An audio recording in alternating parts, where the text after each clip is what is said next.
तपाईं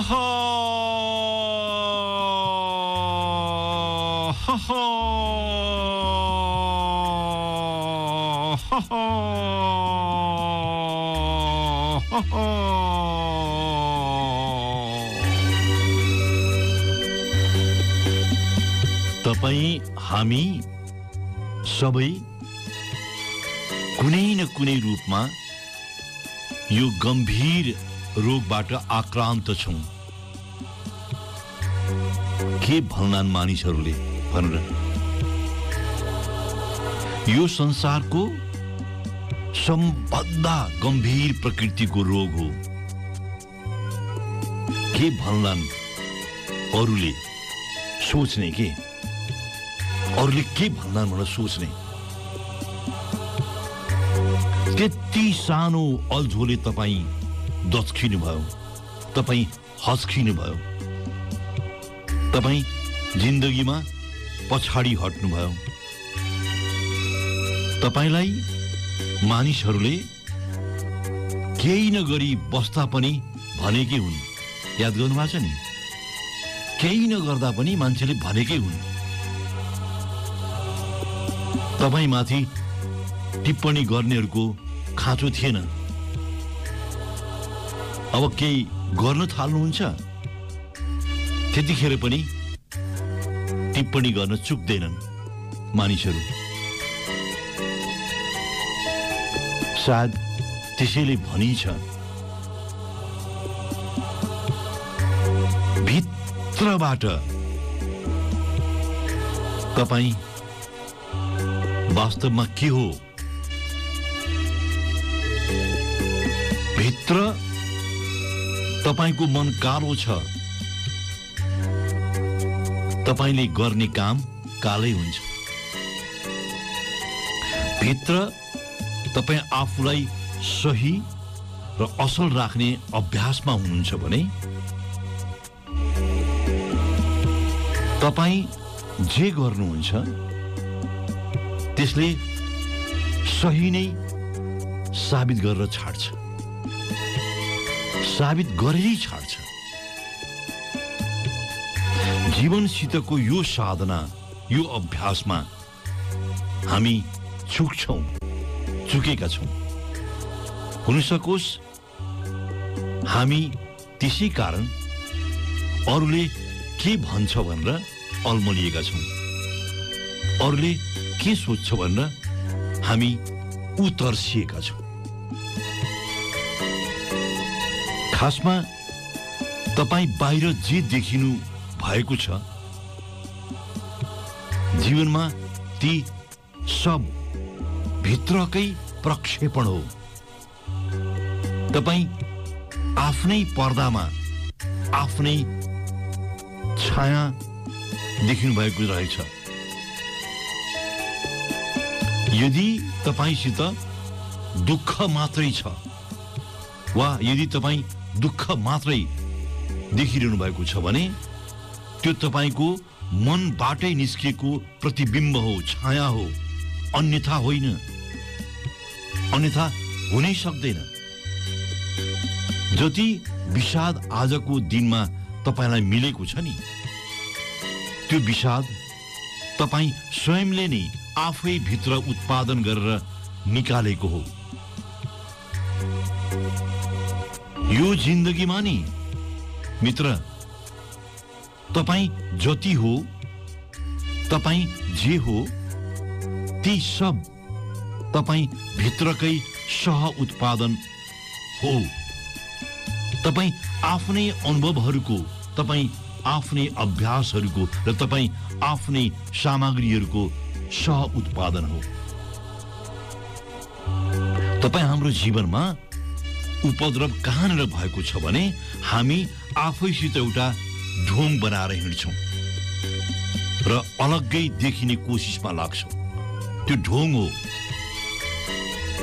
तपाई आफै सब थोक भन्दा अलग हो। त्यसलाई घरिघरि प्रमाणित गर्नै पर्दैन के। तपाई घरिघरि प्रमाणित गर्न लाग्नुहुन्छ म अलग हो भनेर। तपाई हामी एउटा ढोङ कस्तो निर्माण गर्छौं भने हामी अलग देखिनुपर्छ। हामीले आफैसित अन्तर्द्वन्द्व बनाएर आफैलाई हराउने बनाएर हिँडेका छौँ। छुट्टै देखिने ढोङमा, अलग देखाउने भागदौडमा हामी के गर्न थाल्छौँ भने हामी वस्तुहरू फेर्न थाल्दछौँ, हामी चीजहरू बदल्छौँ। भित्र छ सारा बदलावको प्रक्रिया, भित्र छ सारा चक्रव्यूह। तर तपाईँ हामी बाइक फेर्न खोज्छौँ, हामी घर फेर्छौँ, हामी बीएफ जीएफ फेर्न खोज्छौँ। यदि कतै कुरूपता छ यो संसारमा भने त्यो तपाईँ भित्रै छ। त्यो फेरिदा संसारको कुरूपता फेरिन्छ। यदि तपाईँ आफ्नो जीवनमा कुरूपता भेटिरहनु भएको छ भने पक्का छ तपाईँ भित्रको कुरूपताको प्रतिबिम्ब त्यहाँ छ। सायद तपाईँले पनि पाउनु भएको होला। बडेमानको घर भएकाहरू सबभन्दा पहिला बडेमानको मूल ढोका बनाउँछन्। याद गर्नुभएको छ तपाईँले? ठुलो घर भएका मान्छेहरू, अग्लो घर बनाउनेहरूले सबभन्दा पहिले अग्लो ढोका बनाउँछन्। तिमीलाई लाग्छ भित्रको देखिनुहुन्न। त्यो मनोविज्ञान तपाईँ बिस्तारै हेर्नुभयो भने मजा लाग्छ। अग्लो अग्लो ढोका बनाउँछन्, मूल ढोका। किन भन्दाखेरि भित्रको देखिनुहुन्न। कुनै दिन तपाईँ तिनको घरभित्र पस्नुभयो भने तपाईँलाई एकैछिनमा अप्ठ्यारो लाग्न थाल्नेछ। त्यहाँ सम्मान पत्रसम्म ठिक ढङ्गले राखेको पाउनुहुनेछ नि तपाईँले। त्यो घरपट्टिलाई मिलेको सम्मान पत्र हुन्छ नि, दोस्रोलाई ओढेलिएको सम्मान पत्र, त्यो पनि ठिक ढङ्गले राखेको पाउनुहुने छैन। अग्लो ढोका भएर के गर्नुहुन्छ तपाईँ? बस्ने ठुलो बडेमानको सोफा होला, तर सिसा मैलो हुन्छ। याद गर्नु होला। बडेमानको झाड फानुस बत्ती होलान्, तर हावा खुस्किएको जस्तो, के नमिलेको जस्तो देखिन्छ। घरमा पेन्टिङ राख्नुपर्छ भन्ने अहङ्कार, त्यो अहङ्कारमा पेन्टिङ राखेको देखिन्छ त्यो ठुलो घरमा। लक्ष्मण श्रेष्ठको त पेन्टिङ त कति कति देखिन्छ होला, देख्नु होला तपाईँले। तर त्यो पेन्टिङ कोठाको कुन दिशामा र कुन कुनामा हुन्छ उसलाई पत्तो हुन्न। हामी पेन्टिङ त्यसै कतै झुन्डिएको देख्छौँ त्यो घरमा। 20औं शताब्दीका महान चित्रकार पिकासोले एउटा पत्र बडो सुन्दर लेखेका छन्। मेरो जीवन एउटा दुखित मानिसको जीवन हो, किनकि मैले जे पनि जीवनमा मेहनत गरेर श्रमपूर्ण ढङ्गले चित्र कोरेँ त्यो त्यस्तो घरमा झुन्डिएको हुन्छ जसको हेर्ने आँखा पनि हुन्न र बुझ्ने हृदय पनि हुन्न। मैले जिन्दगीभरि मेहनत गरेको चित्र कसैको घरमा झुन्डिएको हुन्छ, तर त्यसलाई हेर्ने फुर्सद कसैको पनि हुन्न। म कतै कसैको बाथरुममा झुन्डिएको छु, कतै भान्साको कुनामा। मेरो सारा जीवनको श्रम तिनीहरूसित गए, जहाँ कोही रोकिएर अडिएर हेर्दा पनि हेर्दैनन्। होइन, पिकासोले के बनायो भनेर हेर्दैनन्। कति रमाइलो, कति मिठो लेखेका छन्, कति पीडादायी लेखेका छन् पिकासोले त्यो चिठीमा कि मेरो जीवन एउटा दुखित मानिसको जीवन हो। पिकासो भावुक छन्, तर उनले असाध्यै मार्मिक बोलेका छन्। जीवनसित सौन्दर्य बोध सकिँदो छ। तपाईँ जिन्दगी भर भूत लखेटाइमा पर्नु भएको छ। अरूले के भन्लान् भनेर त्यो भूत लखेटा हो, भूतले लखेट्छ भन्छन् नि, तपाईँ पर्नु भएको थिएन होला। आजभोलि पर्दैन, आजभोलि भूतहरू कहाँ बस्छन् कुनै थाहा छैन मलाई। तर पहिला भूतले लखेट्थ्यो हो, त्यस्तै लखेटाइमा पर्नु भएको छ तपाईँ। सायद त्यसैले तपाईँ जे हो,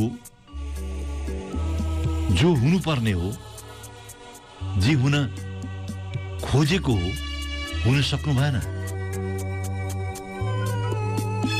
सायद तपाईले देख्नु भएको होला, तालको किनारमा आनन्द लिइरहेका युवक युवती मध्ये एउटा जहिले कराइरहेको हुन्छ, के गरे जाउँ न जाउँ, चाँडै जाउँ, छिटो जाउँ। तालमा घुम्न गएका मानिस दुईटा युवती युवक युवती कुरा गरिरहेको छु म। एउटा जहिले पनि कराइरहेको हुन्छ, म कसले करा भन्दिन, जाउँ न, छिटो जाउँ न, फर्कौँ। युवती तालको किनारमा मसिना ढुङ्गा टिप्दै पानीमा गुल्टिङबाजी चलाउँछ, स्किपिङ। ढुङ्गालाई स्किप गरेर देख्नु भएको छ, त्यो खेल्नु भएको छ तपाईँले हो। 1 2 3 4 5 त्यो ढुङ्गालाई फाल्ने कि पानी माथि माथि फाल्ने। अब युवक बोल्छ, के गरे, अरूले के भन्लान्, कस्तो काम नपाएको दम्पति भन्लान्। युवती फेरि तालको पानीमाथि ढुङ्गा खियाएर फाल्छे र गन्न थाल्छ। 1 2 3 4 5, वाउ 5 र खुसी हुन्छ। अब युवक अडिन्छ र युवती प्रेमिकालाई हेरिबस्छ। बुझ्यौ, तिमी जहिल्यै डराउँछौ, अरूले तिमीलाई के सोच्छन् भन न। युवती भनिरहेकी छ, तिमी आफैमा गहिरो ताल जस्तो छौ के। यी पानीमाथि तैरिएका डुल्की लाउने साना साना ढुङ्गाहरू देख्छौ नि, तिनले तालको बाँकी भागले के सोच्छन्, केही मतलब छैन तिमीलाई। तालले के सोच्छ त्यो पनि मतलब छैन तिमीलाई। ढुङ्गाहरू तालको बारेमा के सोच्छन्, त्यसले के अर्थ राख्छ। तिमी आफैबाट मात्र प्रमाणित हुनुपर्छ। ढुङ्गा तालमाथि स्केप गर्दाखेरि चिप्लेटी मारिरहँदा ऊ आफू मात्रै सोच्छ। साँझ दुवै दम्पति, प्रेमी प्रेमिकाहरू, दम्पति जी भन्नुहोस्, ढुङ्गा चिप्लेटी गर्दै अबेरसम्म बिताउँछन्। मित्र, तपाईले कहिल्यै खोलाको तालको छेउमा बसेर ढुङ्गाको चिप्लेटी बनाएर तालको पानीमा गुडाएर बस्नु भएको छ?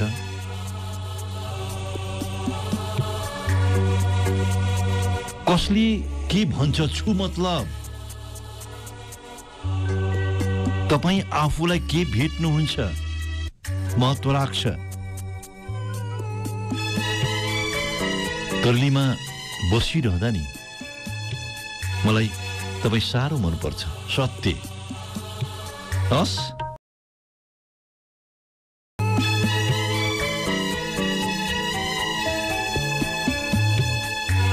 तपाई हाम्रो जिन्दगीमा यस्ता थुप्रै विषयहरू छन् जसलाई हामी कहिल्यै फेर्न सक्दैनौं। सायद मानिसको जीवनमा त्यसैले भनिएको हो, आफूलाई फेर। हामी थुप्रै विषयहरू फेर्न सक्दैनौं जिन्दगीका, त्यसैले भनिएको हो, आफूलाई फेर, आफूलाई परिवर्तन गर। भिक्षुको एउटा स्वभाव छ, ऊ डस्छ, ऊ तपाईलाई शत्रु मानेर डसिरहेको हुन्न कि। अब तपाईँ बिना सिद्धि उसलाई नडस्ने बनाउन खोजिरहनु हुन्छ भने त्यो बिच्छुको दोष हुँदै होइन, त्यो तपाईको अज्ञानता मात्रै हुन्छ। यो ब्रह्माण्डका अनेक शक्ति र ऊर्जाहरूको टकरावले हाम्रो मौसम बनेको हुन्छ, हाम्रो मौसम बन्छ थुप्रै किसिमका टकरावले। तपाईँ त्यसलाई फेर्न सक्नुहुन्न। त्यसैले भनिएको मौसम अनुकूल आफूलाई बनाऊ, आफूलाई तयार गर्नु। मौसम फेर्ने होइन के, मौसम अनुरूप आफूलाई तयार गर्ने हो। हुरी बतास तपाईँ फेर्न सक्नुहुन्न, तपाईँ हुरी बतासको दिशा फेर्न सक्नुहुन्न। राम्रो हुन्छ तपाईँ आफ्नो दिशा फेर्नुहोस्। मान्छेको जिन्दगीमा त्यसैले भनिएको मौसम कहिल्यै राम्रो र नराम्रो हुन्न। मौसम पनि राम्रो नराम्रो हुन्छ कहीँ, मौसम मौसम मात्रै हुन्छ। मौसममा जहिल्यै थुप्रै थोकको मिसमासको उत्सर्जन हुन्छ। यो तपाईँ रहे पनि नरहे पनि बनिरहन्छ र हरपल बनिरहन्छ, तपाईले थाहा नपाइकन बनिरहन्छ। योसित जोरी खेल्नुहुन्न के मौसमसित। हाम्रो प्रकृतिमा चिल चराको आफ्नै सन्दर्भ छ, छुट्टै छ। कसैसित मेलमिलापमा पनि रहन्न, सायद त्यसैले विशिष्ट पनि छ। चिल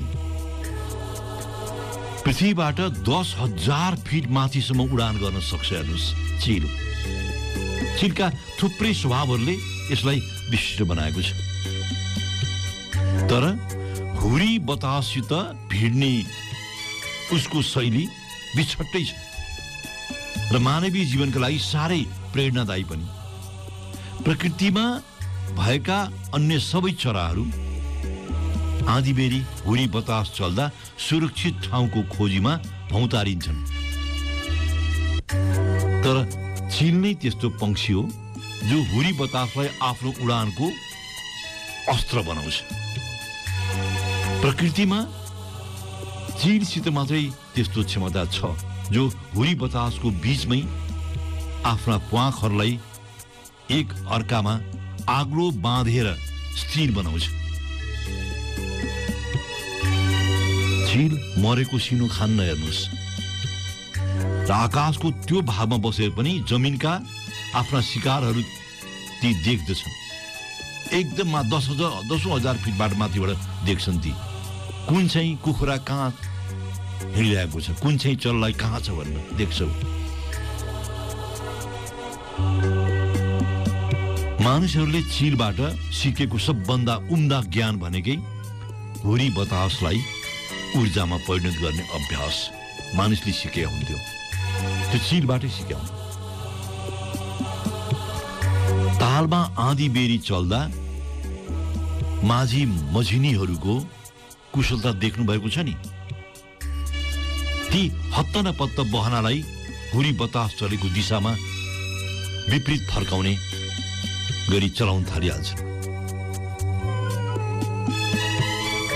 म त फेवातालको घाम लागेर चरक्क परेको अपराह्न धेरै पटक बोटे साथीहरूको त्यस्तो अभ्यासबाट चकित परेको छु। ती तत्काल आफ्नो गन्तव्य फेर्छन् र आँधीबेरीसित मितेरी गाँस्छन्। माझीहरू फेवातालमा ती कहिल्यै हुरी बतासको दिशासित ठोकिन्नन्, कहिल्यै लाप्पा खेल्दैनन्। बोटेहरूको त्यो सिकाइले जीवनमा असाध्यै सुन्दर सूत्र दिएको छ। तपाईँ आँधीबेरीको दिशा फेर्न सक्नुहुन्न, आफ्नो नाउँको गन्तव्य फेर्नुहोस्। वाओ!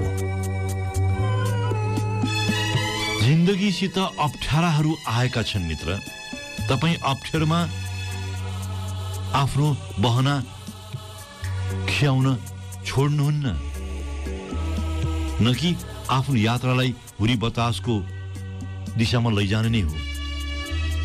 जिन्दगीसित हावाको बेग मिलाउने हो के? थुप्रै कुराहरूमा तपाईँ हाम्रो नियन्त्रण छैन, म मान्दछु, तपाईँ पनि मान्नुहुन्छ। तपाईँ अनुकूल थुप्रै कुरा भएका छैनन्, सत्य हो। परिस्थितिहरू खराब होइनन्, भाग्यहरू खराब होइनन्। मित्र, हामी आफूलाई ती आँधी बेरी अनुकूल बहना चलाउन नजानेको मात्रै हो। जिन्दगीको बहना मिलाउँदा आँधी बेरी पनि अनुकूल हुन्छ। चिल आँधी बेरीलाई आकाशको उचाइ नाप्ने शक्तिमा, ऊर्जामा रूपान्तरण खोज्छ। चिल आकाशको सघनता भेट्छ। हुरी बतासको दिशाको सन्दर्भमा एकपटकको घटना ज्यादै घतलाग्दो भएको छ। धेरै पुरानो राजा महाराजा समयको प्रसङ्ग हो यो।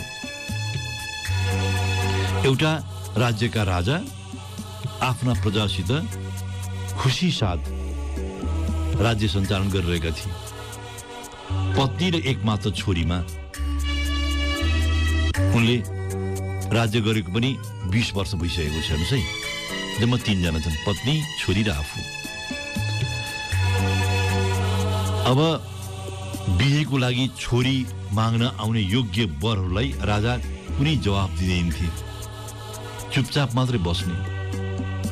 राजाका मन्त्रीहरू सल्लाह दिन्थे राजकुमारीको बिहे छिमेकी कुनै शक्तिशाली राजकुमारसित गर्न पाए हुन्थ्यो भनेर कामना पनि गर्थे ती। उनीहरू शक्तिशाली राजकुमारसित बिहे गर्न खोज्नुको कारण चाहिँ कसैले अनाहकमा मुलुकमाथि गिद्धे नजर नलगाइदियोस् भनेर। तर राजा जवाफ फर्काउन्नथे। उनी छोरीको बिहेको कुरा राजा भएर होइन, एउटा पिताको रूपमा गर्न चाहन्थे। असाध्यै सरल, हेर्नुहोस् कति सानो धारणा छ। अब केही दिनपछि राज्यमा खबरहरू आउन थाल्यो, छिमेकी राज्यहरूमा, छिमेकी राष्ट्रहरूमा युद्धको तयारी भइरहेको छ भनेर। मन्त्री परिषदको बैठकमा पनि यसबारेमा मन्त्रीहरूले आफ्ना सूचनाहरू खोलेर छलफल चलाउँछन्। राजाका गुप्तहरूले पनि त्यस्तै समाचारहरू ल्याउन थालेका थिए। राजालाई राम्रो थाहा थियो छिमेकी राष्ट्रहरूसित एकैपल्ट लड्न सकिन्नथ्यो, त्यत्रो शक्ति थिएन तिनीसित। उता मन्त्रीहरू छोरीको बिहे शक्तिशाली राज्यका युवराजसित गर्न पाए ध्वास दिएर पनि तर्साउन सकिन्थ्यो भने भनिरहेका थिए।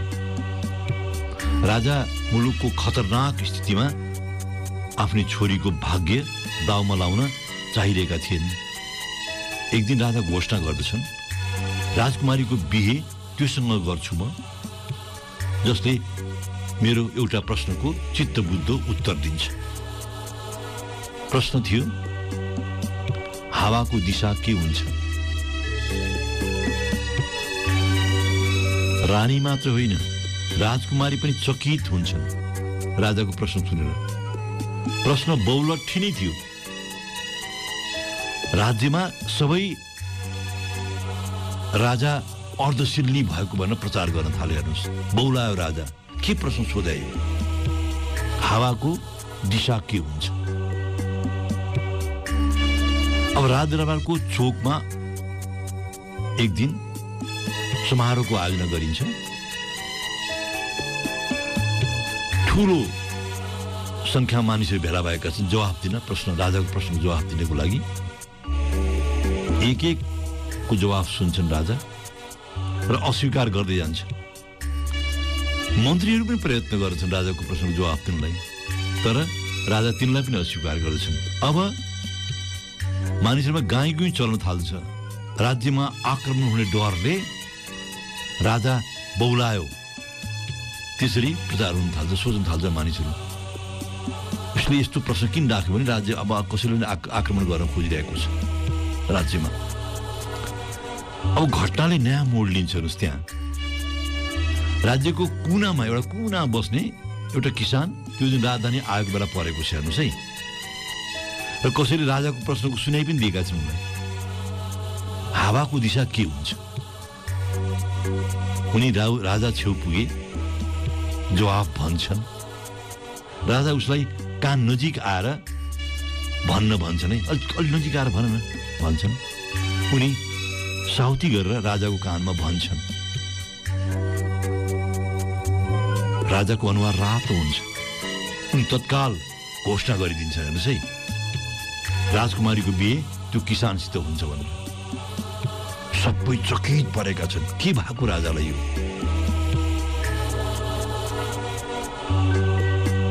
अनपढ र गँवारसित, यस्तो गँवारसित बिहे गरिदिने राजकुमारीको।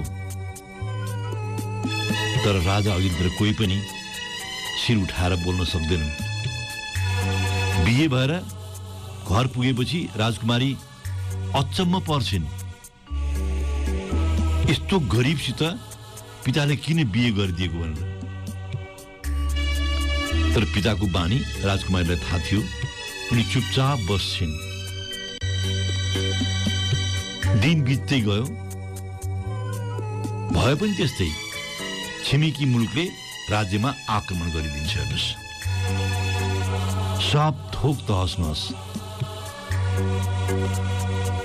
राज्यमा राजा रानी जसो तसो भाग्छन्। आक्रमणकारी सैनिकहरू राजा रानीको खोज सुरु गरेका छन्। उता किसानको आर्थिक अवस्था झन खराब हुँदै गएको छ हेर्नुहोस्। खडेरीले बालीनाली सखाप किसान अब नजिकको बजारमा काम गरेर गुजारा गरिरहेको छ, शान्तिनु काम गरेर। किसानले के काम गरेको राजकुमारलाई थाहा हुन्न। एक दिन राजकुमारी बजारमा किनमेलको लागि पुगेकी छिन्। उनले पत्तो पाउँछिन् किसान त फाटेको जुत्ता सिएर बस्दो रहेछ। आफ्नो पतिसित उनको झगडा हुन्छ अब साँझ। र पिताको दरबार फर्किने जिद्दी गर्छिन्, घुर्की देखाउँछिन्। उनलाई पिताको अवस्थाबारे केही पनि अत्तो पत्तो छैन, के भएको छ भन्ने। किनकि एकदम दूर दराजको कुनामा बसेकी छन् त्यो बेलाको समय। कहाँ इन्टरनेट हुनु, कहाँ टेलिफोन हुनु। माइती फर्किने गर्दा उनी बाटोमा एउटा भिड देख्छन्। के रहेछ भनेर यसो हेरेको त अचम्म। देशका राजा र रानी भेष बदलिएर नाचिरहेका, नाच देखाइरहेका त्यो गाउँलेहरूलाई।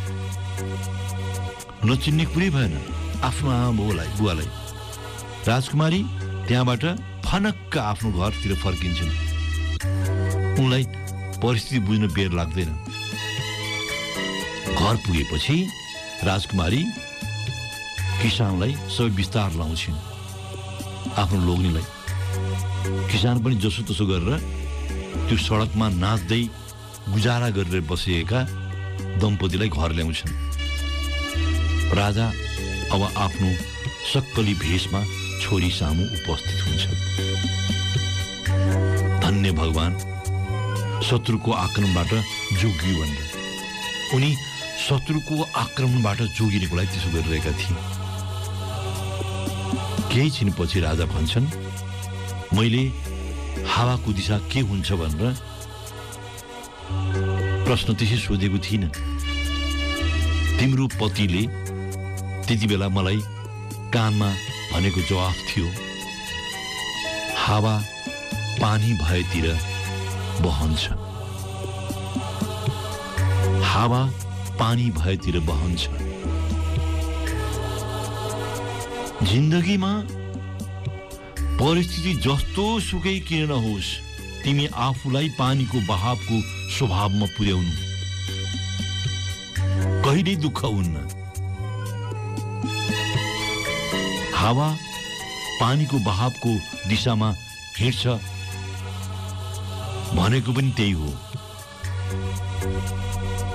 भाग अभाग जेसुकै किन नहोस् तिमी आफ्नो स्वभावमा भयो भने पानी झै कलकल कलकल कलकल बगिरहने हो। कस